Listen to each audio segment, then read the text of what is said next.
What spiritual meaning does Acts 28 of November have when it provides the detail of the insignia that the ship had, and what importance did it have to record that particular detail? You can see that complete study, the one for that chapter, so that you understand even more the point of that insignia.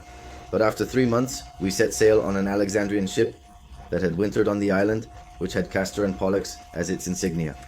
Castor and Pollux, they are the constellation of Gemini, the twins, who are, according to mythology, 2 brothers, one human and the other Nephilim, sharing the same mother. One of them comes from an angel, or a god. Basically, according to mythology, both are from the same mother, but have different fathers. One is a celestial father, and the other is an earthly father. So it is very particular. In fact, I mentioned them in the song about Gemini that I made for the album Shemesh CDK Son of Justice. I repeat, they are represented by the constellation of Gemini and represent the first and the last. They represent the 2. In the parable of the prodigal son, clearly the one with the earthly father would be the prodigal son.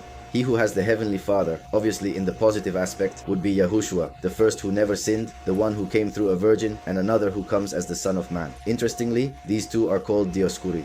Dioscuri because they are the sons of Zeus, the sons of God, who is Zeus. That is why they are called Dioscuri. In fact, it is the word that appears there, but they translated it as Pollux and Castor because it is known that it refers to the 2 of them, the 2 sons of Jupiter, whom the Romans worshipped as their supreme god, was called Zeus by the Greeks. The twins of Jupiter and Leda, who were seen as deities or gods of sailors.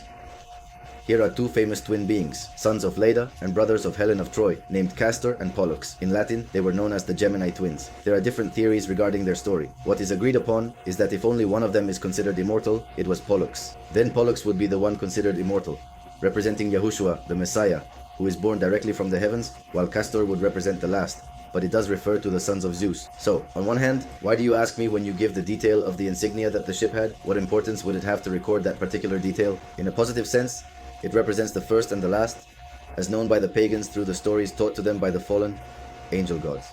And in the negative, obviously showing, because it says Dioscuri, showing that the one who would be worshipped in the future as a god is Zeus. It is one of the verses that shows through examining the Greek writing that the name of God is Zeus. Then, 2029 illustrates the apostasy in which the world is, for example. And regarding the negative, the opposite of the first and the last are the beast and the false messiah. Respectively, the false messiah and the beast, these are the opposites.